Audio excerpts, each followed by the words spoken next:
મારું નામ સિદ્ધરાજ સોલંકી છે. હું જયેશ સરને ત્યાં 7-8 વર્ષથી આવું છું. 7-1 વર્ષ પહેલાં અમે ઉપરના દાંતમાં રૂટ કેનાલ કરેલી હતી, ઝર્કોનિયાની કેપ નાખેલી છે. તો આજ દિવસ સુધી એકેય વસ્તુમાં કોઈ પ્રોબ્લેમ નથી. એ પછી લગભગ હું વર્ષે 1-1.5 વર્ષે એકવાર સરની વિઝિટ લઉં છું રૂટીન ચેકઅપ માટે. ક્લીનઅપ મેં 1-2 વાર કરાવેલું છે વચ્ચે.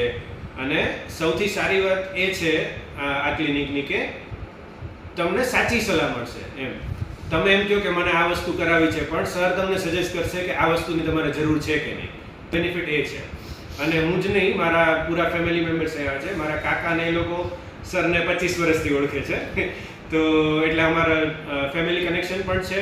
અને ઘણા મારા ફ્રેન્ડ્સને પણ મેં મોકલેલા છે. તો એ લોકોને પણ એટલા સારો એક્સપિરિયન્સ થયો છે.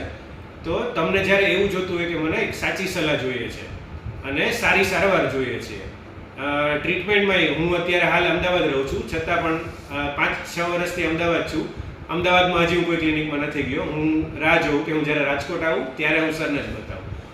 તો એ વસ્તુ જે છે અને જે વર્ષોનો એક્સપિરિયન્સ છે કે કોઈ લોકોને હજી 5-10 વર્ષની પ્રેક્ટિસ હોય અને સરને આટલી 20-30 વર્ષની જે પ્રેક્ટિસ છે, તો એમની સ્કિલમાં પણ એ ડિફરન્સ તમને એઝ અ પેશન્ટ ફીલ થશે કે એમનો હાથ જેટલો સ્ટેડી હોય, તમને જેટલું પેઇન ઓછું થાય કે એકદમ ના થાય. તો કોઈ પણ તમને દાંત રિલેટેડ કાંઈ પણ પ્રશ્ન હોય, તમે સારવાર કરાવી હોય, હજી તમારે કંઈ સલાહ જોતી હોય, તો તમે એકવાર આવી કન્સલ્ટેશન એકવાર કરાવી અને સરને મળો. તેથી હું હાઈલી રિકમેન્ડ કરું છું ઉમા ડેન્ટલ ક્લિનિક અને ડૉક્ટર જય સિનોજિયા સરને. તમે આવો, તમારા કોઈ પણ પ્રશ્ન હોય તમે બતાવો.